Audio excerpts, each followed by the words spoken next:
ذاتی تعلق کی بنیاد کے علاوہ وکلا کی فلاح کے بڑے کام کیے تھے جی. بار میں ہم نے بہت زیادہ ورک کیا تھا جی. اگر آپ نے دوستوں کے ساتھ اچھا رویہ رکھا ہے, آپ نے وکلا کی فلاح کے لیے کام کیے ہیں, انفرادی طور پر بھی اور اجتماعی طور پر بھی. السلام علیکم جی, آپ دیکھ رہے ہیں اجماع نیوز. ابھی ہمارے درمیان جو شخصیت ہے وہ ایک قانون دان ہے اور ساہیوال کے بار کے 3 دفعہ کے صدر منتخب ہو چکے ہیں اور ابھی حالیہ ممبر پنجاب بار کونسل منتخب ہوئے ہیں. آئیے ان سے جانتے ہیں کہ انہوں نے صدر بار کے عہدے کے طور پہ ساہیوال میں کیا کام کیے. جی سر. بسم اللہ الرحمن الرحیم. سب سے پہلے تو میں اجماع نیوز کا شکر گزار ہوں. Thank you. ہمیں موقع فراہم کیا کہ ہم اپنی دوسروں لوگوں تک اپنی آواز پہنچا سکیں. تو جہاں تک اس بات کا تعلق ہے میرے پریزیڈنٹ رہنے کا, تو یہ پہلی دفعہ ہوا اور ساہیوال کی تاریخ میں یہ پہلی بار ہوا ہے کہ کوئی بھی بندہ 3 دفعہ مسلسل پریزیڈنٹ رہا ساہیوال بار کا. اور الحمدللہ 4تھی بار دوستوں نے خود کہا تھا, جو مخالفین تھے ہمارے, کہ اگر آپ نے الیکشن لڑنا ہے تو آپ بلا مقابلہ ہو جائے. تو میں نے اس دن سے یہ تہیہ کیا تھا کہ آج کے بعد الیکشن پریزیڈنٹ کا کم از کم میں نے نہیں لڑنا, اور اس کے بعد نہیں لڑا. میں لوگ کہتے ہیں کہ دوسری دفعہ لوگ ووٹ نہیں دیتے. پہلی دفعہ ووٹ جو آتا ہے وہ ملتا ہے کسی شخصیت کو کہ میں گیا ہوں یا آپ گئے ہیں تو ووٹ دے دیتے ہیں. دوسری دفعہ شخصیت کو ووٹ نہیں ملتا. دوسری دفعہ ووٹ جو ملتا ہے وہ کریکٹر کو ملتا ہے. ٹھیک ہے. اگر آپ نے دوستوں کے ساتھ اچھا رویہ رکھا ہے, آپ نے وکلا کی فلاح کے لیے کام کیے ہیں, انفرادی طور پر بھی اور اجتماعی طور پر بھی, تو اس حوالہ سے لوگ آپ کو جانچتے ہیں اور اس کے بعد آپ کو ووٹ کاسٹ کرتے ہیں. تو میں جب بھی الیکشن کانٹیسٹ کیا, جب 2011 میں کیا, تو جو ہماری لیڈ آئی تھی تو دوسرے سال لیڈ اس سے زیادہ ہو گئی تھی. جب تیسرے سال الیکشن کانٹیسٹ کیا تو لیڈ اس سے بھی زیادہ ہو گئی تھی. تیسرے سال میں سب جو کنٹیسٹ کیا ہے 3 دفعہ منتخب ہونے کے لیے, تیسری دفعہ کون سی ایسی آپ کے پاس جو چیز تھی جو آپ نے ڈیلیور کی جس کی وجہ سے آپ کو منتخب کیا گیا؟ نہیں, میں نے ہر دوست کے ساتھ ذاتی تعلق کی بنیاد کے علاوہ وکلا کی فلاح کے بڑے کام کیے تھے جی. بار میں ہم نے بہت زیادہ ورک کیا تھا جی, جس کی وجہ سے دوست نے ہمیں دوبارہ منتخب کیا. اب ساہیوال کی سب سے بڑی بار ہے کیونکہ ہمارا وہ ڈویژن ہے, تو ڈویژن کی بار میں آپ نے 3 سال میں ایسا انیشیٹو کیا لیے, ایسا کیا کام کیے جس میں آپ کو کاؤنٹ کروانا چاہتے ہیں اپنی؟ نہیں, اس میں ہمارا جو بار اور بینچ کا تعلق تھا نا جی, وہ بڑا شاندار رہا. کسی ایک وکیل کے خلاف نہ کبھی FIR ہوئی تھی اور نہ ہی کسی وکیل کے خلاف کبھی کوئی کارروائی نہیں. بیل اور بانچ کا تعلق ہمارا مثالی رہا. ڈیولپمنٹ کے بہت سارے کام ہوئے وہاں پر. ہم نے ایک ہاسپٹل بنوایا تھا وہاں پر وکلا کے لیے. ہم نے کیفیٹیریا اسٹیبلش کیا تھا, صرف نو پروفٹ نو لاس کی بنیاد پر ہم وہ چلایا کرتے تھے جی. ہم نے وہاں پر ٹف ٹائل کا جو بہت بڑا منصوبہ جو تھا وہ پورے کچہری میں ہم نے لگایا تھا جی. اور اس کے علاوہ بہت سے کام ہوئے تھے. واٹر فلٹر پلانٹ ہم نے لگایا تھا جی, اور بہت سے کام. اور بالخصوص جو تعلقات تھے نا ہمارے انتظامیہ کے ساتھ بھی اور بار اور بینچ کے بھی, وہ بڑے مثالی ہوا کرتے تھے جی. ابھی ریسنٹلی آپ ممبر پنجاب بار کونسل منتخب ہوئے ہیں ایز اے ساہیوال ڈویژن, تو آپ کو دیپالپور والوں نے بہت سپورٹ کیا, ووٹ کیا, جس کو کاڑا نے ووٹ سپورٹ کیا.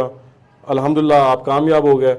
ابھی دیپالپور والوں کے لیے آپ کیا اصلاحات ایسی سجیشن لے کے آنا چاہتے ہیں جس میں دیپالپور بار کا فائدہ ہو, وکلا کا بینیفٹ ہو؟ جہاں تک دیپالپور بار کا تعلق ہے نا, تو دیپالپور بار نے ہمیشہ میرے ساتھ بڑا پیار کا اظہار کیا. 2020 میں نے یہاں سے الیکشن کانٹیسٹ کیا تھا جی, تو ہم ادھر پہلے نمبر پر آئے تھے دیپالپور سے. اب ہمیں جو دوبارہ ہم نے الیکشن کنٹیسٹ کیا ہے تو اس میں بہت زیادہ تعداد میں دوستوں نے ابلائج کیے. اب جو ایک مین مسئلہ آ رہا ہے دیپالپور بار کا, وہ جوڈیشل کمپلیکس جو بنا ہے نا, وہاں پر وکلا کے لیے چیمبرز کی جو جگہ ہے وہ بہت کم ہے, عدم دستیابی ہے. اور یہی مسئلہ اس کچہری میں بھی تھا. اب ہماری تجویز یہ ہے کہ گورنمنٹ کے ساتھ کوئی لائزون کر کے کوئی زمین ایکوائر کی جائے تاکہ وکلا کا وہ مسئلہ حل ہو سکے. اب دیپالپور بار کی جو انتظامیہ ہے جو بھی وہ اس کے لیے ہمیں لائحہ عمل دیں گے, ہم اس کے ساتھ کھڑے رہیں گے. اور اگر وہ نہ بھی کچھ ایسا کر سکے تو ہم اپنے طور پر بھی پنجاب لیول پر بھی کوشش کریں گے کہ ان کا یہ مسئلہ جو ہے نا یہ ہر صورت میں حل ہو. یہ چیمبرز کا مسئلہ جو ہے نا, چیمبر بیسک ایک ضرورت ہے وکیل کی, اور جہاں پر جو چیمبر ہی نہیں ہے, باقی سہولتیں نہیں ہیں, تو اس کے بنانے کا کوئی فائدہ ہی نہیں ہے اس کمپلیکس کا. تو اس لیے ہم کوشش کریں گے کہ سب سے پہلے تو جو مین مسئلہ ہے دیپالپور بار کا وہ یہ ہے کہ وہاں پر چیمبرز کا جو ہے, چونکہ نئے ابھی چہرے آ رہے ہیں سامنے, کافی جو ینگسٹ جو ہیں وہ اس میں آ رہے ہیں فیلڈ میں, چونکہ ابھی ریسنٹلی میں نے دیکھا ہے کافی زیادہ ایڈمیشن بھی ہوئے ہیں, کچھ آگے آنے والے لوگوں کے لیے, آنے والے نسل کے لیے کیا سوچا ہے, مطلب کیا پلان ہے کہ یہ جو ابھی کے لیے شارٹیج اتنی ہے چیمبر کے حوالے سے, اور نیکسٹ جو آنے والی جو قوم ہے اس کا بھی تو سوچنا چاہیے نا. اس میں سب سے پہلے تو ہم گورنمنٹ سے کوشش کریں گے کہ کوئی ایسا ایکٹ پاس کروایا جائے کہ ہر کمپنی جو ہوتا وہ پابندوں کے اپنا لیگل ایڈوائزر رکھے. ہر کمپنی جو ہے نا, ہر ادارہ جو ہے وہ اپنا ایک لیگل ایڈوائزر رکھے گا, اور جو ہمارے نوجوان وکلاء ہیں وہ اس میں بہت زیادہ تعداد میں آ جائیں گے اور ان کے پاس ایڈوائزری بہت زیادہ ہو جائے گی.